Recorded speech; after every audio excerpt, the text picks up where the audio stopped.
Hello, Salted Souls, and welcome to the first ever Sovereign Sunday. These are just going to be my, Ashley, musings for the week. I hope you enjoy. Today, I'm feeling called to address something that is often talked about, but I feel just as often misunderstood, and that's silence. It is the biggest enemy of someone who doesn't want to face their trauma. How do you react when you hear the word silence? Do you recoil? Do you get excited? Do you stiffen and think of all the excuses and plans you can make to avoid it? Why do you think that is? Because silence is uncomfortable. It isn't fun. It isn't cutesy. It isn't demure. It's messy. It's angry. It's sad. It's all of the feelings we have been shrugging off with an, oh well, what can you do? Or the age-old favorite, I'm fine, when we are far from it. So what can you do? Well, what if I told you giving yourself the silent treatment was the prescription? Now, I'm not saying that you should ignore yourself or your feelings. What I'm saying is that you need to sit in silence. No guided meditation, no music, just pure, uninterrupted silence. It's not a cure-all, and I'm certainly not saying it's easy, but I am saying it's worth it. So slow down, sit in the quiet, start slow, maybe 30 seconds, maybe 5 minutes, but find your comfort zone every day and push even just 5 seconds into the uncomfortable each time you sit down. You'll be amazed at what happens. Let me tell you a story about what happened for me. For the longest time, I was the person who sat down to meditate with a purpose. And that purpose was that I wanted to experience awakening. The kind that you always hear about where people experience this dramatic shift in thinking, are physically healed, and just have this overwhelming sense of joy exploding from their hearts. I tried everything for over a year. I started with Wim Hof because I truly believed that meditation didn't work for me. I had this mentality that as someone with ADHD, I was too broken to meditate. Wim Hof was amazing. I'm not going to shortchange it and say it didn't help me because it absolutely did. Showing up every single morning to do the breath work and a cold shower showed me that I was capable of showing up for myself and that being uncomfortable was safe. I remember loving Wim Hof so much that I even shared the book with my mom because she has COPD and I thought maybe it could help her even if it was just a little bit. Eventually though, I got bored of Wim Hof. I think I practiced for about 6 months and then I wanted to do something different, so I pushed myself to try meditation again. And the ones that resonated with me most at that time were Dr. Joe Dispenza's meditations. I can't even tell you how many of his meditations I have purchased at this point. Now, this is where things got difficult for me. I was watching a lot of his shows on Gaia and I was hearing about all of these people experiencing really profound healing. And I wanted that. Like hyper-focus level wanted that. And you would think that if meditation and healing became your hyper-focus, it would be a good thing. But in my case, it didn't. The reason I say that is because I was trying to perform healing. I was trying to make something that happened to other people happen to me, rather than experience my own reality. This went on for a solid few months. Hell, for a couple weeks, I was meditating an hour in the morning and an hour at night every single day, hoping that the more time I spent in these guided meditations, the closer I would get to awakening and or healing. Eventually, I got disheartened and I stopped altogether. Nothing was happening for me, and I say nothing loosely. I was having benefits from these times spent meditating and practicing Wim Hof. They just weren't the desired results. For well over 9 months, I had nothing happening, and so I stopped. I went a good 3 months without doing Wim Hof or Dr. Joe meditations, and then something miraculous. Someone I'm friends with on Facebook kept popping up in my feed talking about breath work and yoga. I decided to try one last time to do this meditation thing. And I got on their monthly membership program that gave me access to meditations, breath work, and yoga classes that they taught. However, there was one key difference this time. I didn't want to try to do or have or be anything that wasn't what I already was in this moment. I owe this heavily to Alexander at Awaken Yoga. He taught me how to sit in my body, be present, and allow space for myself and the universe to coexist together. It was life-changing. I will never forget the first time I went through his fire breathwork meditation and I cried like a baby. My body was visibly shaking from the sobs. And the way he would end his practices with such love and gratitude, not only for himself, but for the people, plants, animals, the earth, and the universe around him were an inspiration to me. Even just writing about it right now, I'm moved to tears. And again, reading it, I'm getting teary-eyed right now. I did his practices for a few months, and then I kept feeling this draw to start my own personal practice in silence. Looking back on it now, I know this is my current patron deity calling to me even before I knew it. Now, it wasn't easy at first. Even despite me having practiced at sitting in meditation and breath work prior to, sitting in silence is a whole different beast. Your mind will play tricks on you. I spent so many of my earlier silent meditations thinking I was failing because I couldn't sit still. I couldn't focus on my breath without my mind wandering. You name the struggle, and I experienced it. And gods and goddesses forbid if I was in my luteal phase of my cycle. But despite the struggles, I kept showing up, just like those months of practicing Wim Hof had taught me. And lo and behold, it changed my life. Slowly but surely, I started noticing it was easier to keep my focus on my breath for longer periods at a time.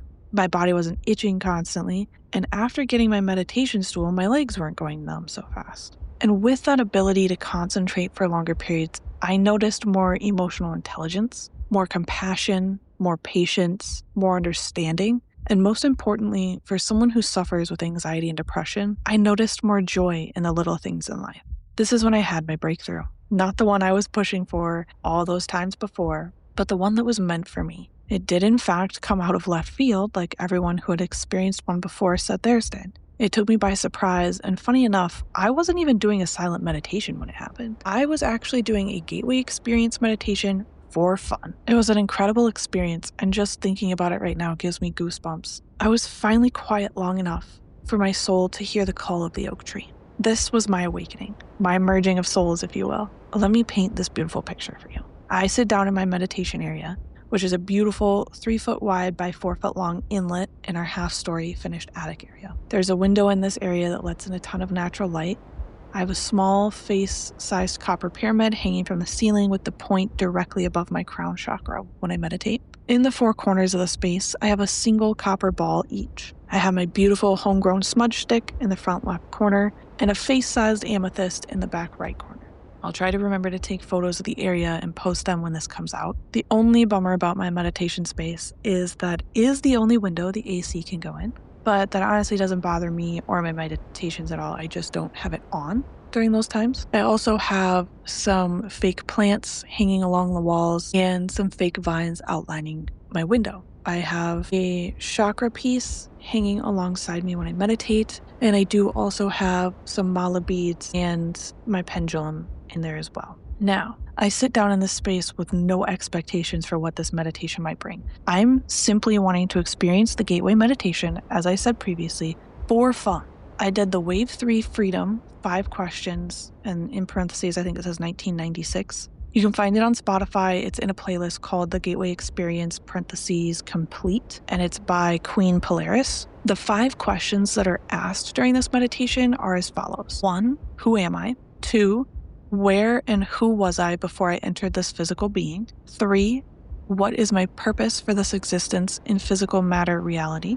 4, what action can I now take to serve this purpose best? And 5, what is the most important message that I can receive and understand at this point in my existence? Now, for me, the answers came in images and single words, with a few of the words repeating in the first few questions that made more sense when I got to the 5th question. When I got to the 5th question, I had this bird's eye image of a forest with fog lacing in and out of the treetops. It was so peaceful and calming. Then the image zoomed into this one single oak tree, and I felt the oak tree's DNA merge with my DNA. I can't begin to put into words the visceral experience this had on my body. I remember the sensation of feeling so heavy and grounded, but also lighter than I had in years. As our DNA was merging, I remember having the thought float into my head about how groups of trees can connect through their roots, and when one becomes sick, the others can help it heal through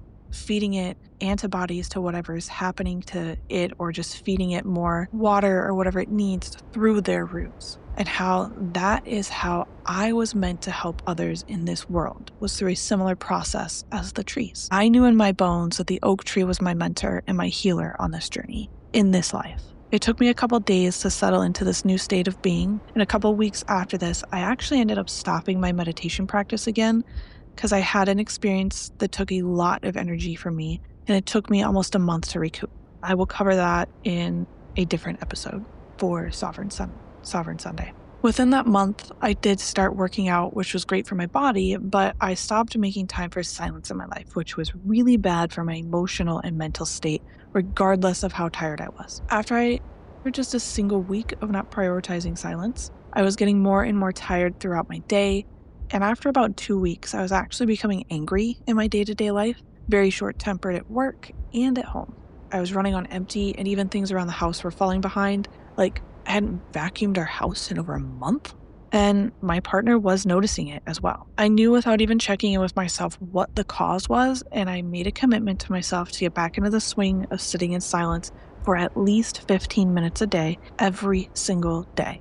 No questions. Within a few days, I felt the irritation lessening and my connection with my body and the oak tree coming back to me. This is when I had another amazing experience happen. I ended up purchasing a copper and brass bracelet shortly after I started sitting in silence again. I'd been eyeing them for months and finally decided it was time.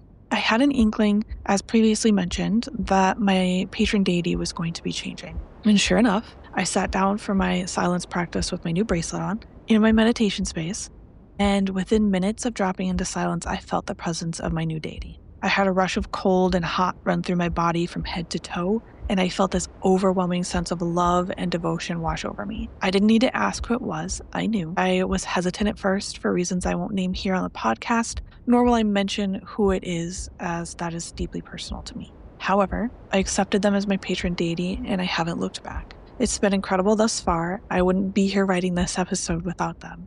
It's important to note that none of these things would have happened to or for me without me giving myself the silent treatment. And I don't say that lightly. I wouldn't have been able to hear the oak tree's leaves rustling for my attention or the whisper of my new patron deity if I hadn't set intentional time to get uncomfortable and silent. There were many times when my silence was spent raging.